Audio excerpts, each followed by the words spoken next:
Welcome back to Forge of Champions, the third qualifying tournament coming through live from Barcelona. My name is Jake Kipro Matthews, and joining me here on the caster desk is Dan Orcs Harrison and Tyg Tiger Brennan. You can see they've swapped places, haven't swapped shirts because apparently Tyg didn't want to. I asked. Yeah, I was asked. Then I decided not to, and why? Yeah. No, yeah, I mean, yeah is the answer. That just wasn't happening. Okay. It wasn't happening for me. I like You know what? shirt. It's a nice shirt. I thought Yeah. I thought you'd like it. I thought it Look was good so in nice. You look It should pretty in stay on you. Oh, so sweet. Because you need it.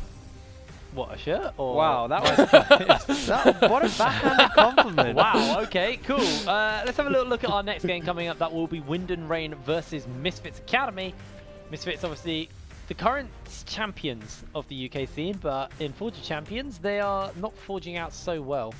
Yeah, they've been struggling quite a bit. They haven't had good performances in the past two tournaments, especially considering going into this, a lot of people thought they should be the favourites.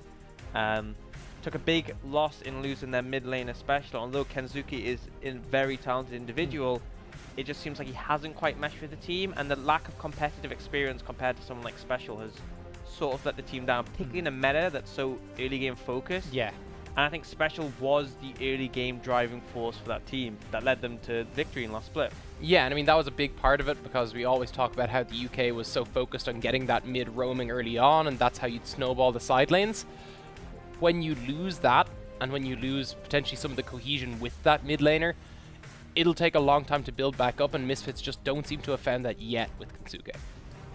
Well, we'll have to see how they're going to bounce back, because Wind and Rain obviously are a team who, as well, have been looking pretty good. Didn't play in the second qualifying tournament, but did play fairly well in the first one. Yeah, they didn't look too good last tournament, but it can't really be helped. Yeah, good performance in the first tournament. Did get 3-0'd in the finals by Diabolus, but up until that point, to make it that far was an impressive achievement. But the thing is, there's been quite a few changes in the patches since then. We haven't seen them last tournament at all. Presumably they've still been practicing. Yeah, I'm assuming they have. And I think the thing is, because of that, they can be a big wild card here. I mean, they're against Misfits who, yes, on paper Misfits are still a strong team, but they have been slumping. It's now a new meta that I think does suit them quite heavily. You know, longer TP timers, you know, Kerberos likes to play some funky stuff top, might even take Ignite, or just the ability to pressure the enemy top laner is worth more. It'll be interesting to see how they do on this patch and in a matchup that, although it's not the most challenging we have in the Forge of Champions, Misfits are still a strong team. I mean, top lane has been our lane to watch for this game. We highlighted it before we got into game. Kerberos versus Shikari, two very snowbally top laners. I feel it's safe to say that Kerberos can be a little bit more inconsistent than Shikari. I think that's fair. Your face really didn't want to be like really rude, but I mean, when Kerberos pops off, he pops off. Yeah, I mean, I think that's the thing, is that why this meta might be good for them, because, you know, with the longer TP cooldown, if you get an advantage, you can really pressure it. And it'd be interesting to see what picks he ends up coming out. There is one Warwick. There is one really spicy one. I won't mention it yet, but I'll throw it in when we get in the draft, that has risen in popularity in solo queue, and I know Kirb loves it. Yeah, so. I know. I think I know what you're talking about as well. Well, I'll let you reveal it. I'll let you reveal it. I actually have no idea. That's fun. But guys, do let us know on the hashtag Twitter, hashtag Forge of Champions free, which one of these top laners you're favouring in this series. Or what you think the mystery champion is. See if you yeah, can beat us to it. See if you can beat us to it. I want to see that. So either spam it in the Twitch chat or on Twitter. It's kind of hard for us to check Twitch chat. No, let's it's Sven hard for know. us to check both of those. Yeah, let Sven know on @LVP UK, and he'll let you know if you got it right. Yeah, you know, he can catch up with Sven, you. if they get it right before we come through, even if it's not picked, we'll feature you. So Sven, I hope you're listening. Hop on that. That's when someone's like, "We're going to get some graphics." Someone's running around backstage, and I'm like, "This is when Kerberos himself tweets it, and he's like, I got it right, I got it right." Then it gets banned. Yeah, I mean, I don't think they'll ban it. I think it's a little too out there to be banned. That's the only hint I think we could give at this point. I think we've given enough hints. I mean, I wouldn't talk this much about a pick that wasn't spicy. Yeah, that's true. I mean, it's Kerberos. He always picks spicy picks. I felt like last ESL Prem, he kind of disappointed me. I felt like a disappointed father because he never played anything spicy, and that's what we loved him for, apart from like the offline broadcasts, you know, the ones on the weekends. Like he'd occasionally whip out the Warwick, but like overall, he played pretty standardly. It was a lot of Camille. He basically spammed Camille. Interesting that the more standard he's played, the more successful he's got. Yeah, but he's less fun to watch this way. This is why it's almost like the meta exists for a reason. But let's hold off on that. I love watching Kerberos because of like his play style, because of his champion pool, And it's one of the things about him as well is actually he's a very flexible top laner. Yes, he has this big off-meta kind of pool to pick from. He can obviously play standard as he's shown.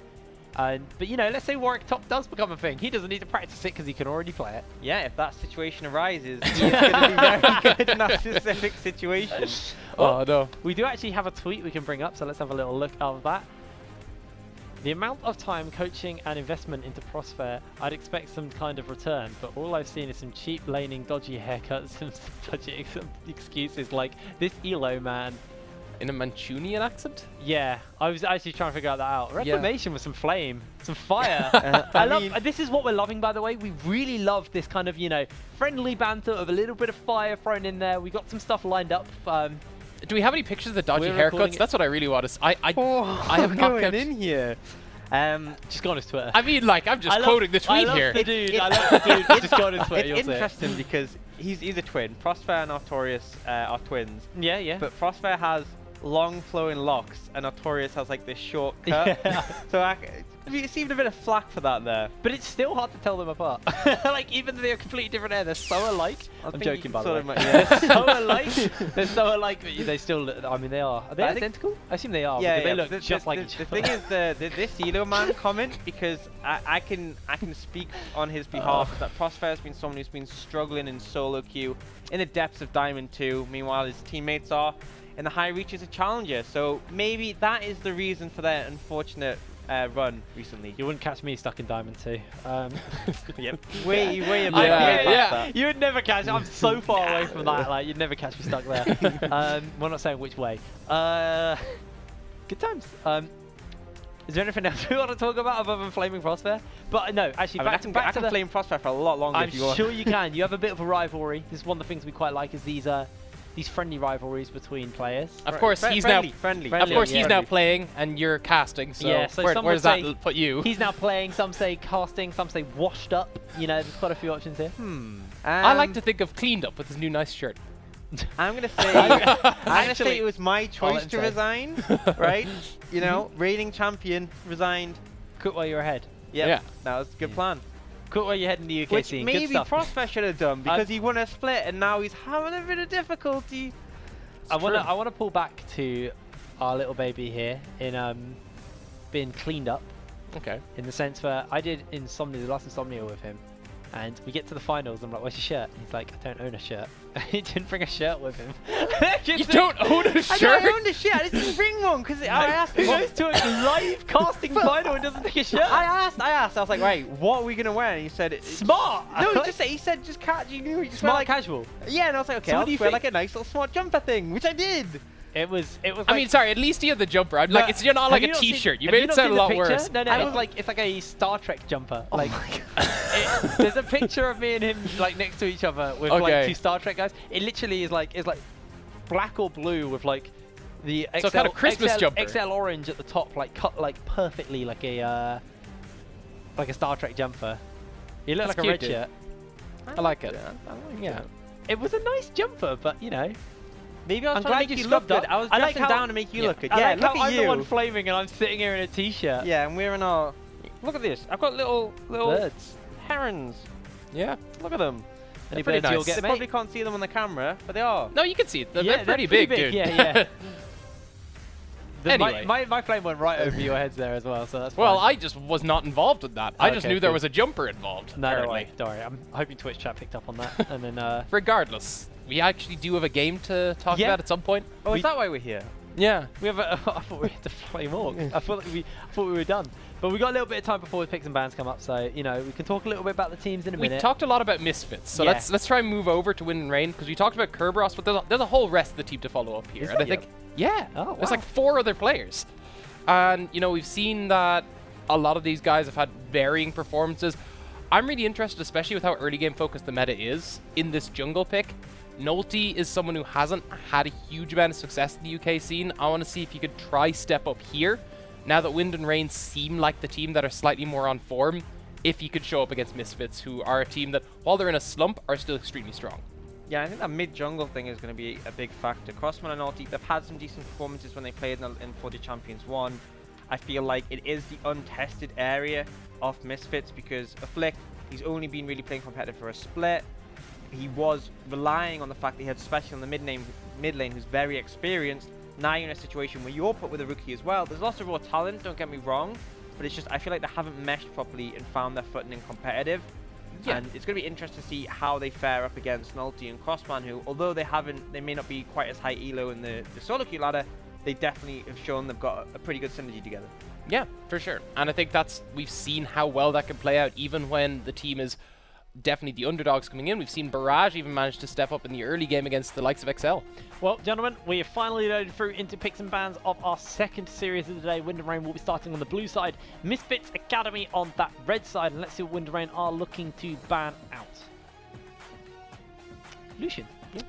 Yeah, he had no presence in the last picks and bans at all. Yeah. Not banned, not picked, like just left alone. I feel like it's something those teams just didn't really look for. It's interesting here because Chrisberg has shown he's willing to play other champions, but I suppose in this situation, especially with the TP nerfs, maybe people aren't as willing to pick it. And I think it's quite a matchup to watch, to be honest, because Fax and Akitsune have been really good in the bot lane.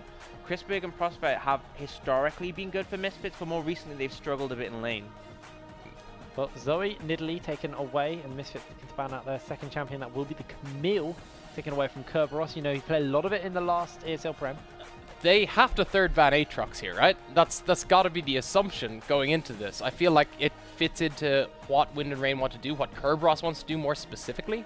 I mean, the thing is that it's been put in a situation where Wind and Rain are banning fringe picks, and they haven't really targeted the OPs.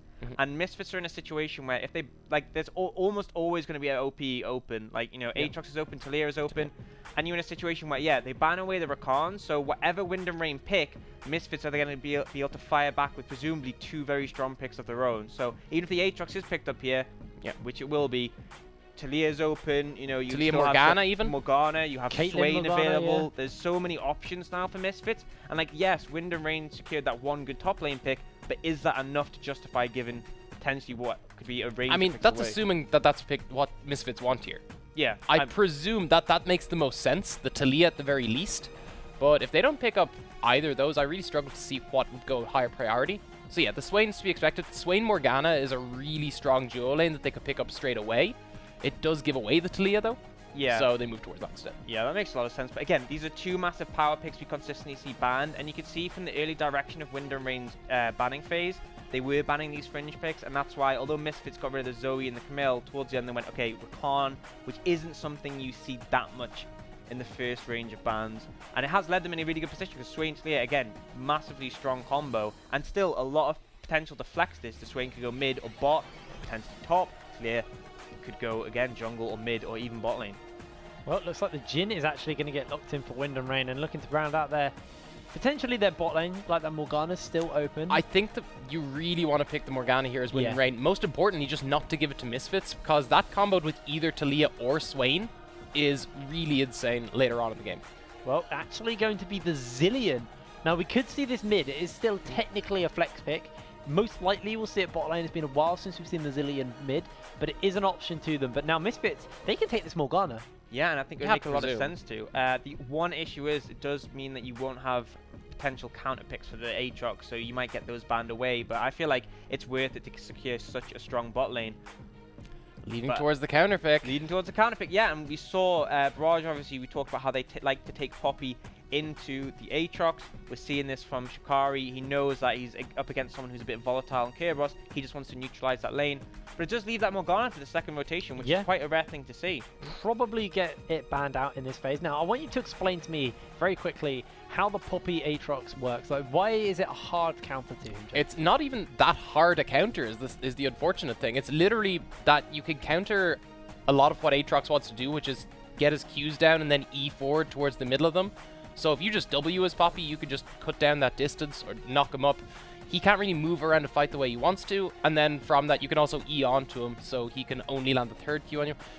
Poppy has honestly not just ideal. Surprising amount of burst as well. Like if you manage to land your stun and your Q, especially with the buff ratios, so you can actually find opportunities to punish the Aatrox, because he's a champion who wants a slow burn. He likes to play into things like Ornn, which are slow burn champions.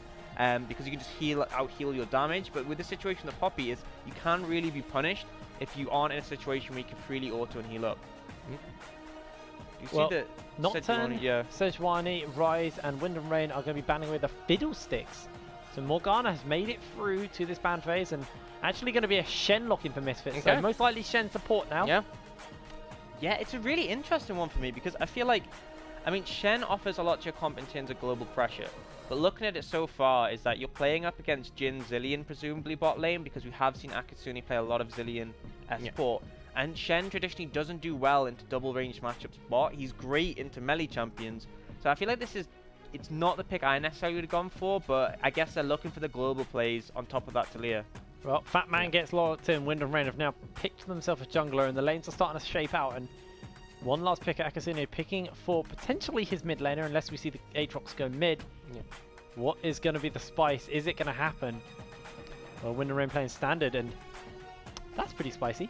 I think it's fair. I mean, we've seen a lot of LeBlanc come out from Crossman. It's been played occasionally across in different regions, but Crossman was someone who, you know, he carried their first 4G Champions performance on it. And I think it makes a lot of sense, particularly into a Swain. Although he's someone who's bulky, he likes to stay in range of you whenever he's going for an all-in. LeBlanc can go in, look for an aggressive trade. If it doesn't go well, you back out, and the Swain can't really stop that from happening. Assuming it's not a Swain Shen bot lane. Assuming that's the situation, but even so, you can still find opportunities to punish. And I think if you look at the rest of the composition, there wasn't any... It's hard... There's no point-and-click hard CC to lock the LeBlanc down. She has to get too close to the Poppy. She has to land in the Syndra stun to get punished. I think she's actually going to really struggle now, because Syndra was picked specifically into this matchup on top of the fact that she'll have to engage, yes, around Poppy W. That is relatively limited, Yeah. but you also have Talia E that gets thrown down. Yeah, that is a difficult, and there's so much bit. If she goes over the worked ground and then no, I believe it's unraveled earth, goes over the unraveled earth, and then the Syndra just presses R. That's enough to just take out the LeBlanc quite easily.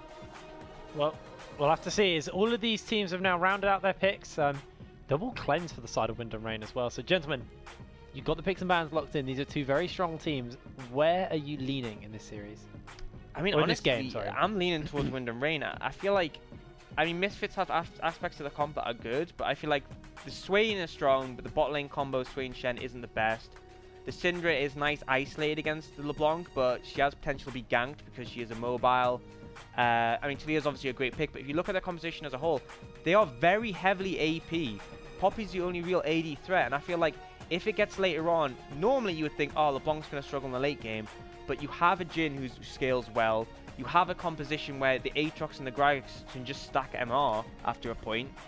I think Misfits might struggle if they don't get the early game. They need the Shen Talia just to have a massive impact.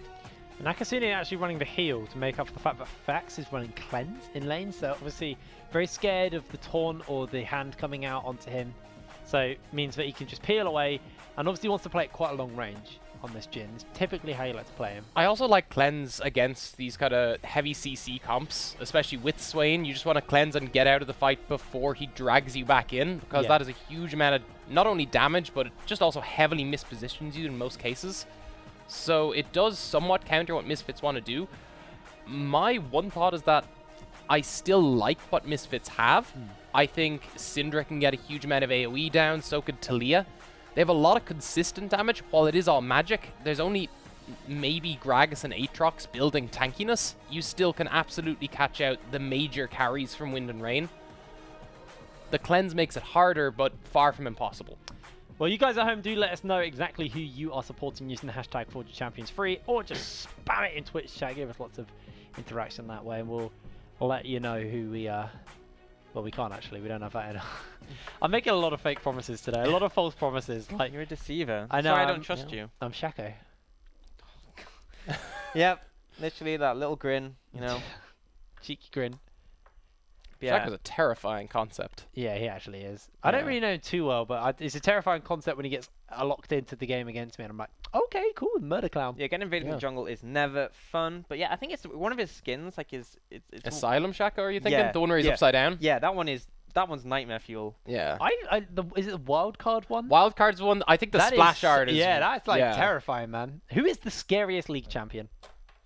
I mean, it depends when you're talking them from a lore perspective and them from a look at their splash arts perspective, or them from a this champion's fed and they're gonna kill me. Okay, we're not talking in playing League of Legends. Okay. Yeah, I think just like, character alone, who I think would you- Shaco's the creepiest. Okay.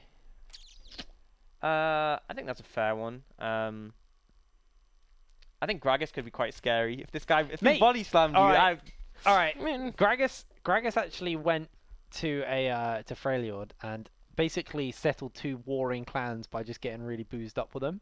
Like he's chill.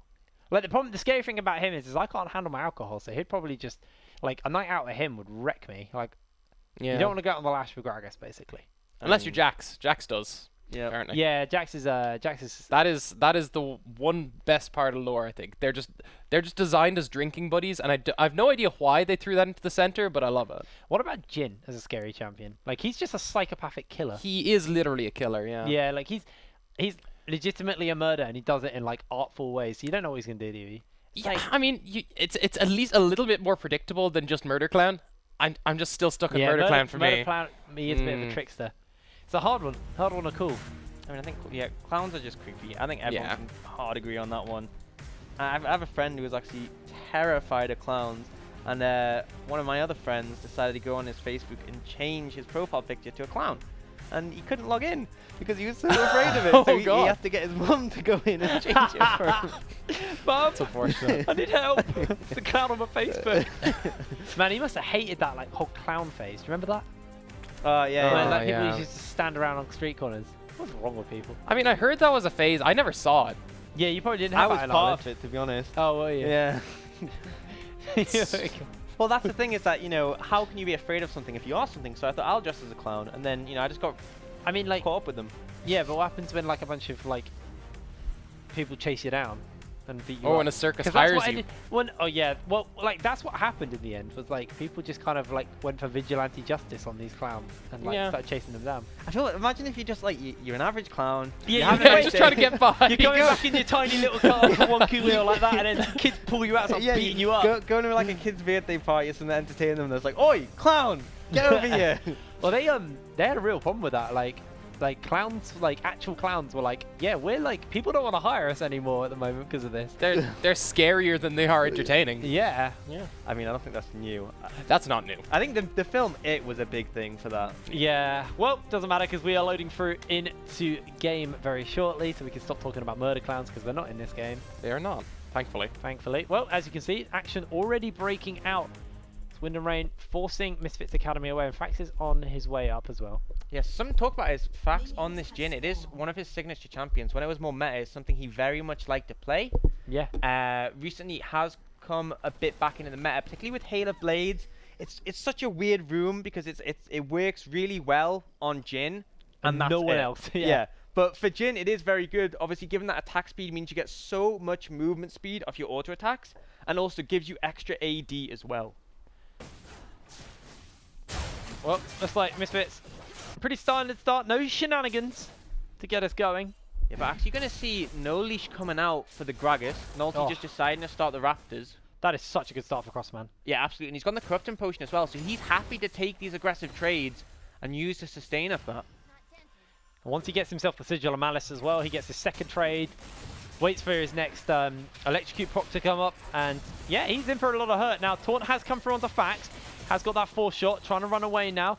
Bomb's going to go down and Prosper will be forced away, but that is another good trade, this time in favor of the Misfits Academy, although Chrisberg and Prosper both lost a lot of health. I mean, that's the thing, is that Fax has so limited damage at level 1. Akatsuki has no CC.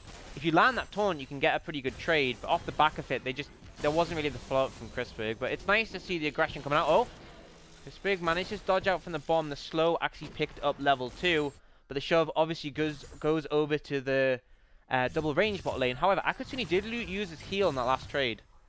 I see now Kerberos taking a pretty handy trade versus Shikari. He's this time running the Grasping Undying. We've seen a couple of meteors so far. This is the Grasp build, so it's more about the sustain. It's more Kerberos as well, you know. Only cares about that 1v1. Yeah, absolutely. And the thing is, I think it works well because it helps you scale into the late game with regard to getting that HP. It also does well into a matchup like Poppy because you want to constantly look for trades and it gives you extra sustain. And it shows Kerberos understands this Poppy pick isn't the most favorable matchup that Aatrox has, and he just needs to survive because when it gets to the late game, it's going to be difficult for him to go down. If he picks up items like a Morph Malmortius, it's going to be hard to cut through him, especially when he's capable of dying twice potentially even 3 times if he picks up a GA. There's also an option to him. We haven't actually seen a GA Aatrox so far. Just the games haven't gone that long where they've picked it up. It's been just 2 items and over. And I guess that's kind of the curse of having very quick games so far. The payoff is obviously we get to go to dinner. Yep, no complaints there. Very hungry boy. But don't even say it. He ate 2 meals last night. I'm more hungry for some intense League of Legends action. There we are, good save. Yeah, but everything being quite quiet in this early game. A bit interesting because we saw aggressive trading coming out from Crossman on this LeBlanc, but it looks like he's respecting Crossfair does have flash, misses the taunt. Now it looks like Fax on the chase. Not going to actually get the W for too much. That's going to be the root. That's going to be a forced shot by Fax. It's a pretty decent trade onto Prospere, going very aggressive in lane, and Akasune actually does get grabbed up by the hand. Yeah, there's not enough damage between this Swain Shen right now just to find an all-in, especially when the taunt doesn't connect. Although on the other side, again, no ignite from the Wind and Rain bot lane means they weren't really capable of killing Prospere there, but maybe if the double bomb had landed, he could have been in a bit of trouble. But this is a problem, is that Shen is in such a difficult position against a double range bot lane. If you don't look for those aggressive taunts, you're just going to get shoved in and poked out. If you do look for them, you have to land them or you'll end up losing a lot of HP for it. Gerb actually, this time now, is level down on Shikari. It's about to catch a big wave, so he should get that level up fairly soon. But for the moment, Shikari just abusing his level advantage as Afflict actually gets forced to flash in the bot lane as Nolty was there. But Pulverize actually comes through. Actually, Kerberos is very, very low. Shikari finds first blood. Yeah, and I guess this is why you take the Poppy in this matchup. Even going for the Airy for the extra damage on those trades, and Kerberos just doesn't respect it, doesn't have the time to sustain up, and is punished. And this is not what you want to see from this Aatrox this early on. Did see a flick. Oh, Taunt comes in. Going to be a taunt as an ignite down. They're putting the damage out, and Prospere flashes forward to secure that kill. Now Fax has to run away, has got the help of Nolty coming through though, who can go for the flash body slam, and Fax is not going to be gifted the kill as Nolty takes it away. Now Chrisberg with low mana is going to be taking a lot of auto attacks, gets himself the root down, and that means he's going to be able to walk out. Yeah, so good play from Nolty just to come back in, lands the body slam flash very well on Prospere. And again, that's the thing, is that you have to look for these windows to be aggressive on this Shen. Otherwise, you're just going to get zoned out the lane. But they do find a kill off the back of it. So credit to them where it's due. This is one of the weaknesses of LeBlanc now, because she's had the nerf to her wave clear. Yeah, so we does get shoved, as we are going to see the root come in, then the taunt follows up, and at that point, Akasune is just dead. He has no summoners. Again, he was the one with heal and was already used. But then this is great. Coming out from Nolty, gets the body slam, flash, manages to actually connect it because that minion might have got in the way. He's easily able to pick up a kill. And Nolty, you know, he's been doing really solid so far this game. He burnt the flash off Afflict, punishing him. He's picked up that kill bot, even going for the Dark Seal himself. He's in a good position to snowball this lane into a comfortable lead for his team. We see Crossman actually had Akasune come up into the mid lane to help him shove that wave out so he can now get a recall off.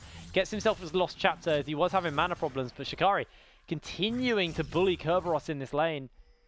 Kerberos actually having a lot of trouble for the moment. Just got a long sword and a ruby crystal to his name, while Shikari, now sitting on that balmy cinder, can just walk near him. And that's the thing, is that if you walk up to the Aatrox, apart from that third Q he uses, he can't land a knock up onto you. So it's a great situation for Shikari to be in. It's 11 CS lead as well over to Shikari. As Kerberos has landed a couple of sweet spots, but Shikari just isn't worried. He's not losing any health in this matchup. Yeah, I mean, he struggles to make it through the Poppy Shield. He doesn't manage to get it there though, but even so, has balanced that a bit more. Now Kerberos has his ult. It's unlikely we'll see another solo kill. But for now, I think Misfits are okay with this situation. The question is, where are they going to look for the plays? Level 6 now available on Afflict on this Talia. That wall can come in very handy for punishing summoners without a flash. In the meantime, Wind and Rain have started up this Infernal Drake. Want to take it off cards early. Well, looks Misfits want to contest. Prospect is on his way there. That's going to be a scatter of the week onto Crossman. Instantly forces the cleanse as he distortions back, and that is just a leash in favor, but Nolty goes over, and he is going to fall down. A kill gets picked up by Afflict. Ah, an unfortunate situation. Nolty wanted to go back in to contest the dragon, and ends up paying for it with his life. It was a good contest for Misfits. They saw the Infernal being started, they realized they can have the position advantage, and they just forced in. And this is the problem. If you have a composition with a Jhin, with a Zillion, they can't position themselves in the Dragon Pit because they become very vulnerable. especially when you're facing up against things like Atelier, who's coming in now. now. The wall, Flick's going to run the route, and that is going to be the damage on Takasune. He's going to run away. Pop goes Chrisberg, and he's gifted the kill now. Fax can't turn it around, and Misfits find one in the bot. Yeah, and making great plays. We talked about how vital it was to make the coordinate plays off the back of this Talia wall. They target the one person without flash or a gap closer, and it is that Zilean. Perfect wall from a Flick, knocks him back into the right side of it, and they manage just to take him out. Even bringing in the cleanse from Fax on top of that. Yeah, Fax has hung around, hasn't left lane yet. Does not have the cleanse anymore, but does have a flash. But Prosper, flashless, can't really punish him quite yet. So we are seeing Kerberos trying to trade versus Shikari. Actually, is slowly starting to pull himself back in. And as this goes later, the Aatrox actually does kind of start to win this matchup. Yeah, he gets to the point where he will just be able to sustain up, and the Poppy doesn't have enough damage to all in. We'll see that here. So obviously, Wind and Rain has started off the Dragon. It got to the point where 3 members were challenging them. And then Nolty, he thinks he can go back in to smite it, ends up getting punished. Part and of me thought someone popped that. The heal was actually wasted there by Akasune a bit too late. But you saw Fax and Akasune, they walked around the Dragon Pit because they did not want to get trapped in there. Kerberos has World Ender. He's going to use it. Shikari now with the shield. Knocks him out with the ultimate. But it looks like the rest of the team are coming through. Crossman just pieces out of there. Now we're seeing maybe Nolty come in with the explosive cast. Then to Flick fly. Kerberos is still alive. Crossman gets pulled away by the steadfast presence, and Misfits disengage from the Wind and Rain engage. Yeah, lots of back and forth there. Misfits saying, you know, we have numbers, we have this channel. Wind and Rain having Nolty and Crossman there to back up as well, so no one ends up dying. But Kerberos ends up burning quite a bit there. His flash and ultimate now no longer available, and at that HP will have to recall. Has been able to pick himself up a Phage and a Kindle Gem, but Shikari on this back actually didn't pick up any armor, still sitting on the Mercury treads. So for the moment, Kerberos still has a little bit before this armor stack starts to come through for Shikari, and then he's definitely going to need that Black Cleaver to actually make any trades work. Yeah, but then that's the sort of situation where Aatrox is going to be fairly healthy. We've seen various builds, but if he gets the Black Cleaver, then looks towards the Death Dance, you'll have the sustain just from the minions, not even from necessarily hitting Shikari. I think that soon enough, Shikari's going to have to pick up that Bramble Vest if he wants to stop Kerberos from just healing off him. But it remains to be seen. I think Shikari definitely wanted that team fight presence for now. Yeah, I think he's more fussed about actually being a nuisance in the team, as he can stop a lot of what Wind and Rain want to do with the steadfast presence. You saw Crossman try to distortion forward, gets instantly denied, and it looks like Headbutt Pulverize is going to come through, and it looks like the rest of Misfits looking to get themselves a player. Scatterway comes down, and Kazuki unleashes power for the kill. And just great moves from Misfits. You know he doesn't have... Oh, we're seeing something, but... Crossfit does have that flash available, but was able to get out. Yeah, and the ult from Akasune just makes it so you have to commit so hard to take him out twice if you want to try and get the kill. But yeah, great moves from Misfits. They know that Kerberos doesn't have his ult. They know he doesn't have his flash. It's an easy dive and just good moves coming out from Afflict and Kanzuki. And we said, this is the two who need to work on their synergy if Misfits really want to come back to the successful state they were in last split. And that's the sort of thing we're starting to see already in this game. 1-0-2 from Afflict, 1-0-1 from Kanzuki. Great so far. Very different Wind and Rain from the team we saw in the first qualifying tournament as well. You know, this is the team who made second in that first tournament, so they have some serious points under their belt, and they want to continue to grow that, continue to be a potential finalist coming through. Yeah, and it's an interesting sort of draw because Wind and Rain obviously didn't get any points from last tournament, and so the seedings ended up being interesting. But these are teams who you could expect both of them to get a bit further in this tournament. They've met quite early, and obviously for one of them it's going to be the end of the line. At this third tournament, that means a lot of points could go either way. So both teams obviously wanting to secure this first game and essentially the series. It's very costly for whoever comes out of this tournament. You know, we talked about how for Barrage, making it into the top 8 was great for them in the last game, but these are two teams who are normally higher up in the standings. Yeah. And I mean, currently are higher up in the standings. They need to get as many of these wins under their belt in these more costly parts of the tournament. As we are seeing Shikari, they're going to be able to trade versus Kerberos. Infernal Chains will pull him back, but Afflict's coming through, looking for that seismic shove. World Ender gets popped by Kerberos, will force him back. A lot of damage as he gets pulled into the wall. He's trying to try and reposition, try to heal up. Afflict now throwing stones, but actually can't get a tower shot. Kills him. Kerberos goes 1v2, and now Prosper is going to go for the taunt. Can't quite follow up for more damage. Misfits fall apart, but Crossman's just looking to solo out Afflict. He's going to fall down. Afflict is so low. Crossman pumps out the damage. Sigil of Malice finds the kill. And that's the worst case scenario for Misfits. I mean, this is a problem. If you don't take armor, you're not actually that tanky against the tower hits. And Shikari just overstepped, took one too many. It left Afflict exposed. And LeBlanc is such a great champion to punish that. And like we said, this is the problem, is that you're playing against the poke lane. The curtain has been called, and Nolty with an explosive cast secures them the kill. Now they're looking to turn it onto Shikari as Fax reloading up, low on mana, Syndra's but Nolty's very low. In comes the Syndra, going to pick one up with a W as Prospect gets himself a taunt. Fax looking to turn around, is going to have to reload, and Prospect so low, but he's going to be able to make his way out. A deadly flourish from Fax into a stun by Kanzuki. This fight is not done. Kerberos is unleashed onto by Kanzuki, who flashes forward, who can't find the kill, and Crossman's chasing up with a double distortion. A barrier secures him his life, and Misfits are able to make their way out. What a back and forth. Overall, definitely have to give the advantage to Wind and Rain, managing to take out both Chris Might have Big to and hold that Prospect. fort. Crossman's coming through. They actually have the stand united, forcing the flash out, and now Misfits flashing forward, not going to find the damage with the Q. And Wind and Rain almost get punished, but actually blow a very important ultimates for Misfits. Yeah, and we just saw Afflict get punished by Crossman when his flash was up. Now it's down in a vulnerable position. They will get rewarded with pressure here, though, and they're going to look for this Mountain Dragon. But again, Wind and Rain, they are showing they still have a lot of life, and although we didn't see them in the second tournament, they are showing that they can challenge Misfits.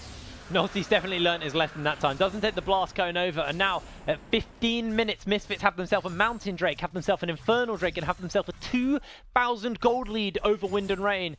Slower pace from our first series of the day, but you'd expect that from these teams. Yeah, but you definitely need that, because I feel like in this situation, Misfits are going to struggle in the later stages of the game. Crossman actually goes forward, Sigil, everything gets thrown onto Kazuki, and Nolty just deletes him. Yeah, and it's just great play from the jungle mid-duo from Wind and Rain. We talked about how the synergy was on point. This matchup is such a punishing one to play against. LeBlanc can engage from any range, and the Gragas has so much CC. They punished Kanzuki, he was without summoners from that last fight. Good moves from Wind and Rain. I didn't see who smited that. It was Nolty. It was Nolty, okay, Yeah. cool. There was part of me was like, did you just take that from the camp, from the bush? That'd be cheeky, but yeah, Nolty's been doing great so far. Does unfortunately have 2 deaths, but 3 kills across the board. Has gone for that Runic Echo, so quite a lot of burst on this Gragas right now. And no doubt going to pick up some MR as it gets further on, because again, so much AP on the side of Misfits. And I think they're going to struggle to cut through the tankier members late in the game. And the thing is as well, Fax can pick up a more of Malmortius later on. Crossman can pick up a Banshees, and then potentially even a Zhonya's if he wants to survive the Cinder burst. It might get to the point where Misfits struggle in the late game. Well, we are seeing now that Black Cleaver's been picked up by Kerberos, so he has a little bit of pressure alleviated in the lane versus Shikari. As we are maybe going to see a bit of a 1v1. Infernal Chains comes out, Kerberos misses the sweet spot, does have that third Q, is going to miss as well, and Shikari gets the better end of the trade. Just plays it so well. Shikari managed to avoid every single knockup. Made sure he was very close to him for the first 2, and then just gained the distance on the third and just didn't get knocked up, and then constantly using the Sunfire passive to get damage down on a curve. Trying to heal up with that refillable potion, but Shikari actually does have to be a little bit careful as Nolty is on that side of the map. Afflict now. Maybe looking for a play into Crossman. The chains come out. Gonna dodge out the Q, and he's just going in. Crossman 1v2, trying to make a play happen, but Afflict is able to get out, and another kill is picked up onto Kanzuki in the mid. Just overconfidence coming out from Crossman, really overestimated damage. That's a sort of situation where an Ignite LeBlanc would have killed Afflict. But you have Cleanse, you don't have that extra damage summoner available, and ends up getting punished. I think it was just a bit over-aggressive to Distortion in. Given that even if you did kill Afflict there, you were going to die for it. Oh, that's an unlucky wall. Fax actually is going to be delivered out. There's a Blast Cone available as well, and he's going to use it to get out. Unleash Power is not enough to find himself a kill.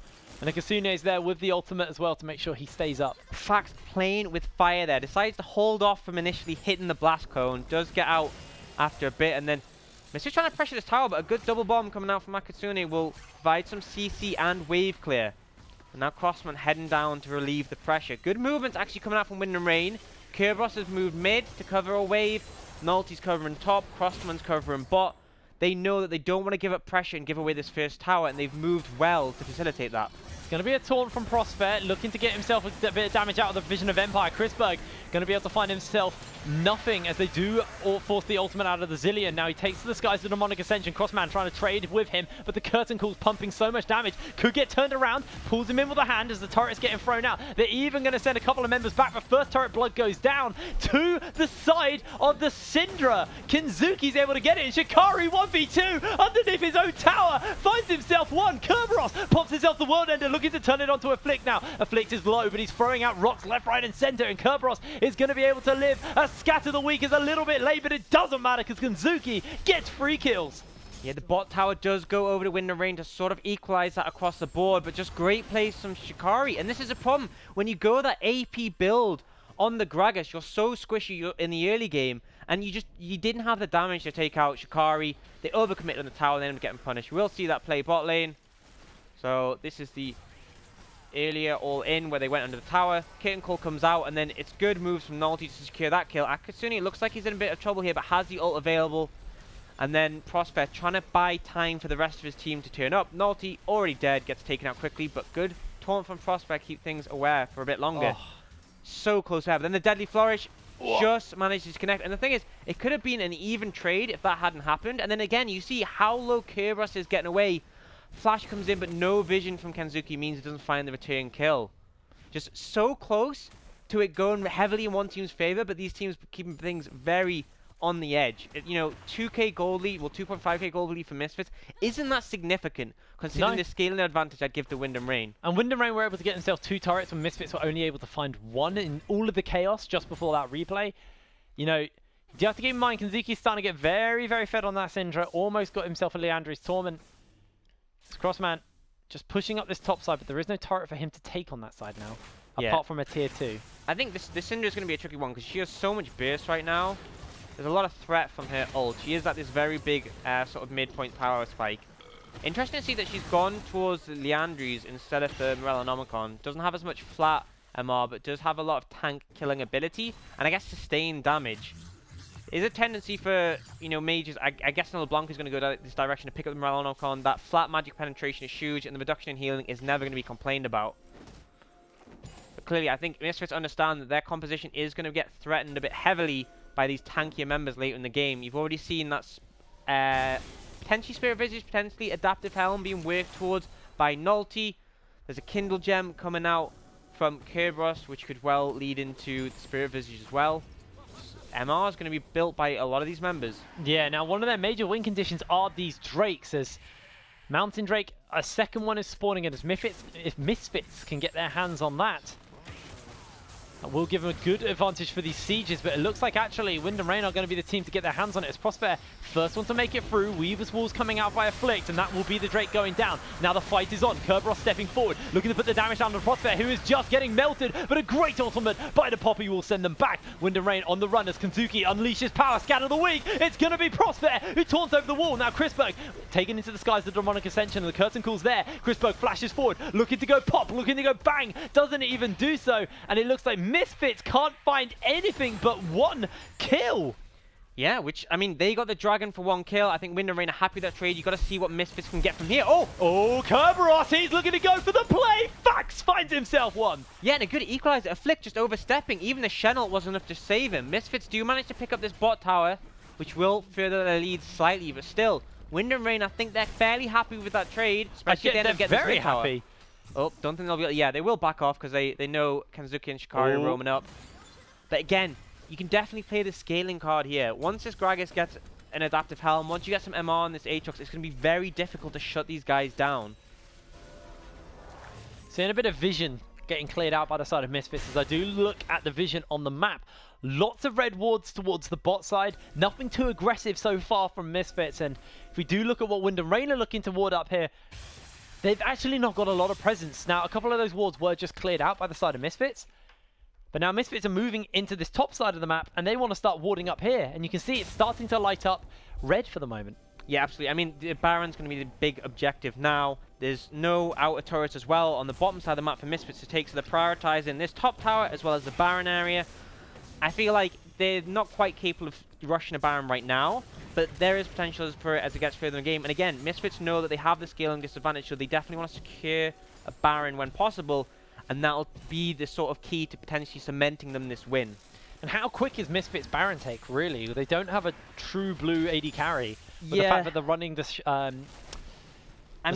Yeah, there's short cooldowns on all the all the AP carries, so it's not going to be that bad, especially with the Mountain and Infernal. But it's not an obscenely fast Baron. The thing is, as well, is that Poppy no doubt wants to be bot to protect against the Aatrox, and she's the one who would be best equipped to tank the Baron. There is a big risk if you go into the Baron pit and Nulty turns up. A good ult from him combined with a Curtain Call can really punish the squishy carries on Misfits' side. So it's a delicate situation to be in, but they're at risk because if they leave the game for too long, they are definitely going to struggle to outscale. And you can see already, yep, that Spirit Visage being built towards by Kerberos and by Nulty, so both of them understanding that MR is the key to getting ahead later in this game. We do see Shikari just based and picked himself up an adaptive helm though. And Kenzuki sitting on his Leandri's Torment. Maybe building towards his Morella Nomicon as his third item. I feel like Void Staff needs to come in here. I think just because the amount of MR that's being stacked. You've just seen a recall come in and Spirit Visage picked up for both the top and jungle. There's 3 Merc Treads across the team. I mean, I definitely think a Void Staff is going to be necessary, especially as you've already gone the Leandries. It'll help the burn onto the tankier members. It would definitely suggest that he's going in that direction. But again, even if he does pick up that Void Staff, he's going to struggle to cut through these tanks. Especially when Gragas will no doubt pick up another MI and potentially a Locket or an Adaptive Helm. And you can see Fax building potentially, well, most likely towards a Hex Drinker. And a more Malmultius, but Misfits are going to start off the Baron. They have a lot of vision control coming through. It doesn't look like Nulty's maybe coming to contest. Watch for that Scatter the Weak. It's down now, so that's one of the disengage. Nasha is on half health. We've seen the teleport. Misfits now looking to disengage away. Shikari throws out the Steadfast Presence to heal the team up. We'll get rooted up, and now look, Misfits tempted the Baron, but it is thwarted by Wind and Rain, but they got the teleports out from Wind and Rain. So they got the teleport from Kerberos. They also got the Curtain Call, which isn't a huge cooldown. They don't lose too much of it, but they will lose quite a bit of their Baron control and pressure.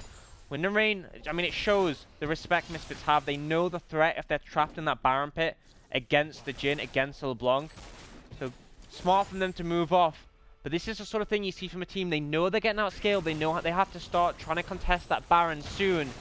Because the game gets a bit later. I feel like at the 35-minute point, they are really going to struggle to find anything. Well, we're going to watch that as Crossman goes forward with the double distortion. Chains come out! And a solo kill for Crossman. Prosper now gets rooted up by the call, but a great explosive cast delivers Prosper back in, and Kerberos is able to find himself a kill.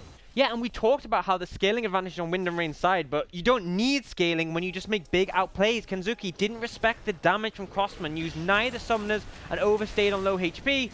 Crossfire just getting caught out when they're a man down. Well, Nasha's being started up. Chrisberg looking for a potential 1v1 versus Akasune, but a great double bomb will heal him up. Baron still pretty slow coming through for the moment. So once again, Chrisberg lands yet another hand, and Crossman's actually getting soloed out. He's very, very low. Kerberos comes over the wall with the World Ender. Afflict is super low, but that's going to be them rezzing up. Looking for the chains, looking for the damage. Afflict has the Stand United coming through, and Prosper is going to get the taunt. That's him running low. That's going to be Chrisberg able to find him one, and Misfits have found the fight. They have found absolutely everyone, but they do not get Baron Nashor. It's a triple kill, but Wind and Rain able to deny the objective. I mean, you have to take that from Misfits. It is a good victory off the back. They clear a lot of the Baron buffs except from Crossman's, and they get a lot of gold off the back of it. They're going to try and push down mid and see what they can find, but still, again, the scaling advantage on Wind and Rain's side, and they did manage to secure that Baron, but that definitely looked dicey for them. So, that fight, why that actually went so well for the side of Wind and Rain, why they were able to at least secure themselves Baron Nashor onto one member, was because Afflict was zoned out by Kerberos. Kerberos bought so much time for his team to whittle down that Baron Nashor, and yes, the play didn't go completely well for them, as you can see here. Just watch Kerberos. He goes over the wall with the World Ender, and Afflict can just not get anywhere near. Baron's already on 1/3 HP as well. Yeah, but the problem is so much focus has gone off the Baron now. Fax isn't hitting it. He's looking towards Chrisberg. The Baron stays at 3k HP for a very long time. They have to deal with Chrisberg, and he actually burst Akatsuki without using the ult. So yes, Kerberos buys a lot of time, but a little too small focus on the Baron kind of lets Misfits get in position to challenge them there. So Although it was a good play from Kerberos, I think Wind and Rain really split their focus a bit too much, and it ended up losing them a lot of members across the board. But in the end of all that, the only real loss of that was that Cloud Dragon. They're only 1,000 gold behind, which at this point in the game is a lot smaller than the leads earlier. And again, look at the MR that's been stacked up across the board. Hex Drinker available for the Jhin, Hex Drinker picked up by the Aatrox, and then the buildings off a Locket coming out from the Gragas. And we're 28 minutes into this game. You set a timer at 35 minutes, and at that point, Misfits were going to struggle in this game. Yep. The fact that Baron is now off the board massively slows Misfits' potential to siege, potential to take these objectives.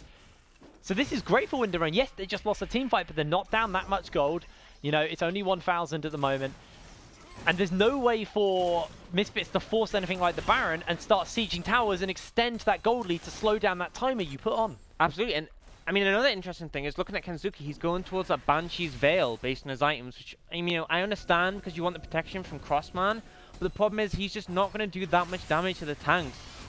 Once Gragas gets his second item, once Kerberos finishes his Maw, it's really going to be hard to cut through them, especially with the amount of sustain both of those champions have. Now, Kerberos split pushing versus Shikari. Shikari, pretty tanky, but he's not able to really contest Kerberos too much yet, as now with that cleaver, you can see the damage starting to chip away at Shikari slowly. I mean, neither of them are built for the matchup. An adaptive helm from Shikari is nearly useless, but this Spirit Visage isn't helping out Kerberos much either. So they're both happy to keep each other there. As well. Yeah, not too much, not too useful, but in the meantime, Wind and Rain managed to push out and grab that bot lane tower and actually equalize the gold almost. So in a good position here, and it shows they still have the pressure. Misfits not able to find a window at this point. And if you actually look at the level differences, this is a big thing to talk about. The Baron obviously gives a ton of XP, but there's also CS leads across the board from Wind and Rain. And yes, the gold's even, but there's a 2-level lead, or it's now just gone down to 1-level lead between Crispig and Fax. There's a 2-level lead between Kenzuki and Crossman, and a 1-level lead in the top lane. It's a great situation to be in because yes, the gold may be even, but the stats is massive on the back of that. Yeah, well, at this point now, Wind and Rain are equal footing versus their opponents as they are starting to hit that point where they spike. And it's just slowly whittling down from the side of Wind and Rain, slowly just trying to get these objectives lower and lower by forcing the waves in, denying jungle camps, denying objectives. Infernal Drake will be the next Drake spawning. Not going to be up for a little bit of time. Yeah, and that is definitely one Wind and Rain want to secure because it gives the potential for Misfits to have that extra scaling option. Double Infernal does give a lot of power in the late game with the extra AP it provides. So I think Wind and Rain want to maintain this control, wait for their Infernal Dragon to secure it. And the thing is, you don't have to overstep as Wind and Rain. You have that scaling advantage. You're comfortable in this position. As long as you stop Misfits from making moves, you can just stall this game out until it's really difficult for anyone to kill them. The thing is, though, they do have level advantages, so I think they can definitely capitalize on that for now. Now, that blasting one that Kenzuki was sitting on, what we thought was going to be a Void Staff, is now actually a Banshee's Veil. So he's gone for the more defensive option, but what that does mean is he's not actually going to be able to cut through any of these tankier members for quite a while now. Yeah, absolutely. I mean, you've seen the Aegis picked up by the Gragas. This Syndra just isn't going to do much damage at all to them. And I think, I understand the view that you want to be a bit more defensive, but I feel like it's a difficult situation to put yourself in because yes, you won't get assassinated by the LeBlanc, but you're not really going to kill anyone unless they get up in your face. And the thing is now, there's MR on every member apart from the LeBlanc, so essentially all Syndra is going to be capable of doing is clicking R onto that LeBlanc and hoping that it's enough to kill her. Shikari takes absolutely no damage from Akasine, who has got himself the Fiend's Unholy Grail. He hasn't actually built too much AP, so he's not really going to be doing too much damage. Yeah, but a very defensive build again. The heal actually is able to be used with Airy. So what happens is when you speed up a champion, it counts as a buff, and that will provide the Airy shield, which then does provide the Athene's heal on the back of that. So there is the ability to use that. Also, it does give a chunking amount of MR, which, as you said, Wind and Rain are not complaining about here. Got to look at in the top left, 1 minute 50 until the Dragon, which is an Infernal, big objective for both teams, and then 1:20 until that Baron. Even bigger objective for both teams, I would argue. Yeah, this is really the point where it starts to get scary for Misfits. You know, they now have to worry about this amount of Baron, knowing that if they lose Baron, they are going to have a real hard time defending versus the siege of Wind and Rain. And Misfits, I mean, Wind and Rain likewise as well, knowing, you know, it slows down the tempo they've built if an Infernal Drake goes over to Misfits Academy. I mean, that's the thing. If Misfits get both these objectives and a great team fight, that is their way to win the game. If they don't, that's when you really question, are they ever going to win this game, because the scaling is not on their side. So Wind and Rain are trying to control this Infernal Drake area, but in the meantime, they've given up mid priority. So Misfits just going to shove down. Will an engage come out here? Teleports are ready for both Kerberos and Shikari, but it's the ARAM comp coming out from Misfits as they're running 5 members down mid. Great wall's going to come out just to slow down the aggression onto Afflict, but he gets popped out with the ultimate. Scatter the Weak goes a little bit wider. Root connects onto Chrisberg, and it actually looks like Misfits are looking to start the siege up. Kerberos on the back does have World Ender. He's looking to go in. Shikari gets a headbutt. Crossman goes forward. Can we see the fight break out? Kerberos trying to get that damage out. He will res as he runs low, and Infernal Chains will pull Shikari in. Kerberos starts to res out. Baron Nash is starting to spawn as the Unleashed Power. Nobody's found a kill. Oh, facts, that damage was disgusting. Yeah, and a big back and forth, but no one really finds a footing. Naughty feel comfortable to move over to that Infernal Dragon, but I don't think Wind and Rain are going to let them get away with it. Major ultimates have been burnt on both sides. You've got to keep that in mind. But Chrisberg, very crucially, has that Demonic Ascension. There's also an ultimate onto Poppy. Going to channel it up. It's going to actually get interrupted. Kerberos gets stunned back. He's very low. Chrono shifts on, so he will heal up, though. He's going to try and res up as much as possible. Kerberos actually doesn't go out, and he falls down. Chrisberg finds one. He takes to the skies with the pop. Runs him so low, and Misfits get control of the Baron Pit and will be able to get themselves this Infernal Drake, although they're very scared and they're not going to do so. Yeah, their jungle is dead, means they won't be able to contest this. There's such a risk of Nulty stealing. They will try and maintain posture, but they are actually recalling and backing off, wanting to protect that Baron, and I think that's a good plan. If Wind and Rain recalls and head straight to the Baron, with Afflict off the table, there's real chance of them picking it up, so Misfits forego the Infernal Dragon to pick up those waves and make sure they're alive to contest that Baron buff. We actually saw Crossman go up, and he was just trying to slow down the base of Misfits to know that Misfits weren't going to get that advantage in the base and then turn to Baron as quick as possible. Wind and Rain are able to get themselves the Infernal Drake as well, so they can go back to base, heal up, spend some of that gold. Infinity Edge has just been picked up by Fax. There's a Death Cap, a Ludens, a Void Staff on Crossman. He will be one-shotting squishy champions. Yeah, absolutely. I mean, it's difficult to find the windows. We've seen how threatening the Poppy is on the front line, and I mean, apart from the Talia, there's no one who's that squishy on the side of Misfits, obviously with the Banshee on this Syndra. But the thing is, he just has to provide that pressure. Going in, putting a little damage in, maybe even just popping the Banshee's Veil is enough. Aatrox is so strong at this point that he really just is such a menace. I'd love to have seen a GA on Kerberos as Nulty actually dodging out the taunt. Vision of Empire will slow him down, forces him to flash away. Teleport coming through from Kerberos, actually stopped out now. And Misfits are getting vision control of the Baron Pit. Wind and Rain invested all their vision on the bot side of the map, and they don't have too much here in this top side. Yeah, gotta be a bit careful in case an engage does end up coming out, and you saw Nulty using his flash to get out. They want Aatrox to be able to push that bot wave, and as you can see, it is now pushing towards Misfits, and they're now going to walk up. Misfits are in a position where they have to start Baron now before that wave becomes a problem. I feel like Wind and Rain will challenge him on this. Kerberos is almost at mid lane now. Let's see what's going to happen. Is there going to be the engage? Great scatter the weak into Nulty. Gets pulled up by the hand. Explosive cast sends multiple members back. Curtain calls coming through, and Afflict is so low. Crossman goes golden as he gets himself a solo kill. Nulty with a Chrono Shift will be able to heal up for the moment as Kreuzberg misses the root. The Demonic Ascension is on, but he goes splat. Kerberos finds himself a kill. It's a 3-for-1 in favor of Wind and Rain. And you see, this is a problem with this scaling. Misfits just weren't able to find the damage to even kill Nulty. Wind and Rain have so much sustained damage coming out from Fax. They're able to clear out the team fight, and now they have control of the Baron area and should be able to secure it. Kanzuki uses Scatter the Weak to send Kerberos back as he forces him away. Prosper hanging around, lands a taunt onto Nulty, actually ignites him. Prosper, you hero! Now he's getting turned on. Fax chasing him down. He is a very quick Jin. Prosper is forced to flash, uses the blast cone to avoid the deadly flourish. God. Whoa! What a play from Prosper. That was the worst case scenario for Misfits, and then they end up not even giving up the Baron because Prosper manages to kill Nulty. I think they just didn't respect the fact that Prosper had Ignite, could find the kill. That could have been so bad for Misfits, and somehow they managed to limp out of it. Prosper even kept his life in that. Let's have a look at that once again. Oh, so this is a team fight just before that. I think, yeah, we see Nulty walk in and challenge.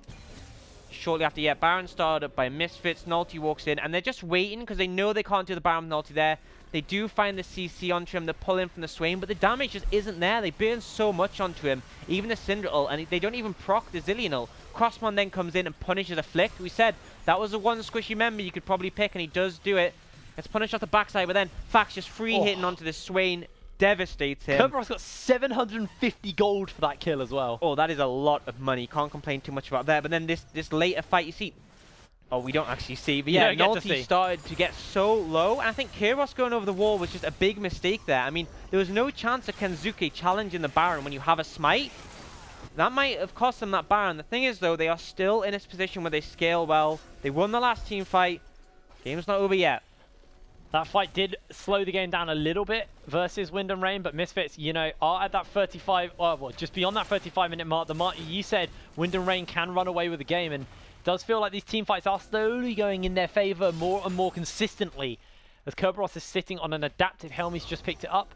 Only one more item available to him, and wondering whether or not we're going to see the GA come out last, or if he's just going to invest in more magic resist. I don't think the GA is worth it just because... Oh my god! Crossman just deletes out Chrisberg, and now he's going forward for a little bit more.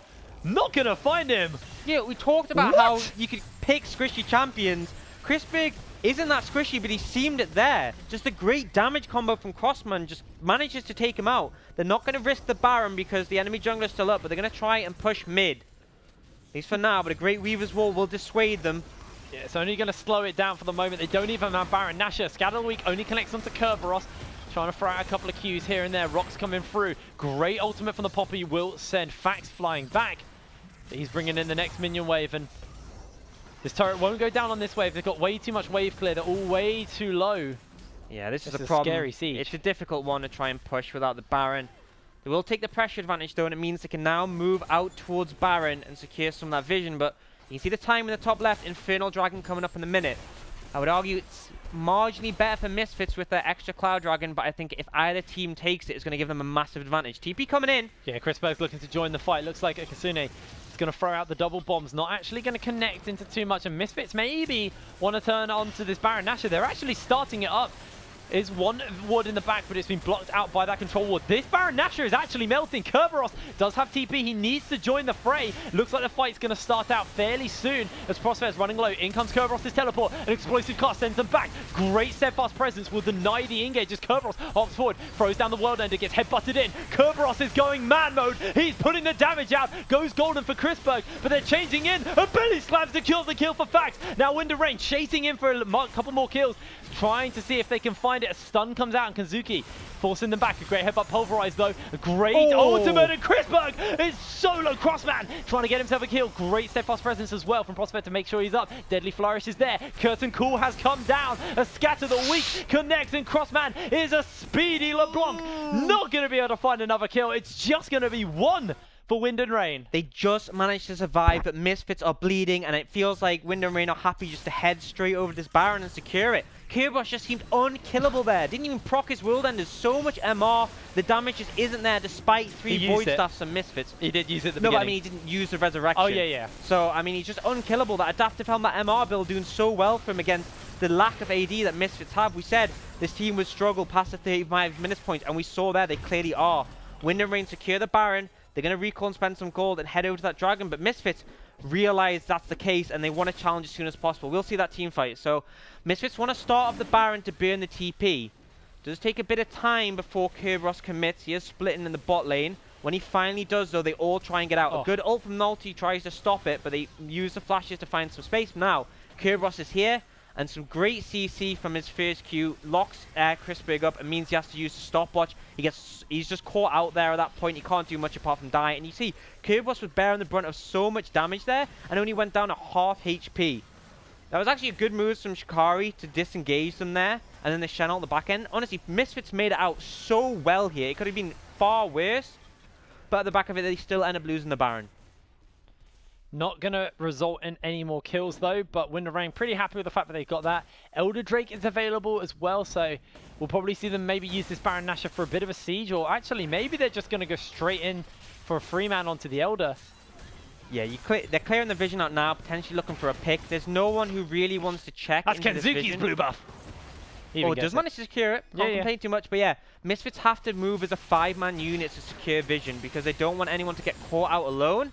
In the meantime, though, Kerberos will pressure top, but the thing is, he doesn't have TP, so they were calling his bluff. He will recall. Wind and Rain are now playing to Misfits' plan, but still, Wind and Rain are definitely in a good position to take a team fight here, and he did end up picking that GA up in the end, so a little bit of extra damage, but also just being able to res so many times. Wind and Rain now looking for the engage. Oh, going for Crossman distortions up. Infernal Chains are on. That's going to pull Shikari in. Explosive cast delivers Chrisberg back. Stand United has been used, and Shikari disengages one. It looks like we're going to see Kerberos going forward. Does have that GA. Is going to get popped in the world, and there's Crossman goes golden. Needs the distortion back. Afflict's able to get himself the first kill of the fight. It's been a 1-for-1 so far. Kerberos brings down the hammer onto 2, and he's deleting members left, right, and center. Wind and Rain. That was sexy. Yeah, and they're dominating this team fight. Afflict might be in trouble as well. He's in trouble. Nolte lands the belly slam, lands the damage, and the curtain has been called. Fax is 7-1-7 on the Jin. Oh, and it just looks like they're going to head for the end. They have the Baron buff. They have the control. They're in a great position just to push. At the end of the game, Fax will catch that midway, but it's only Chrisberg left up to defend for now. And it just, you saw Kerberos and Nolte just seemed untouchable in that fight. They were taking no damage, and as long as Fax remains at a safe range, he puts out so much. Shikari is such a tanky champion on this Poppy, and yet Fax was doing these massive 600 damage crits onto him, and on top of the true damage coming out from the Infinity Nolte's Edge. got an inexplosive cast back, and that will be Chrisberg sent to the grey screen. It's a delayed ace, and with that, Wind and Rain, with 45 minutes on the clock, are able to drop down the Nexus versus Misfits. Yeah, and a great performance coming out for them. We said it would be a close one, and it was, but at the end of it, Wind and Rain come out ahead. Dominant game coming through in game 1 from Wind and Rain. I say dominant, that was close. That was real close. I feel like it was neck and neck, and both teams kept going back and forth, but that was always going to favour Wind and Rain, who had the scaling advantage. And as we saw, when it got to that later stage of the game, they couldn't kill Kerberos, they couldn't kill Nolte, and they had no answer. And then the sustained damage from the Jin just kicked in. Poppy seemed like a squishy champion up against the Jin late game. And it felt like no matter what Misfits did in those team fights, because that last team fight they had, they actually played it fairly well. They managed to burst out Crossman, they managed to pick him, but just the numbers weren't there.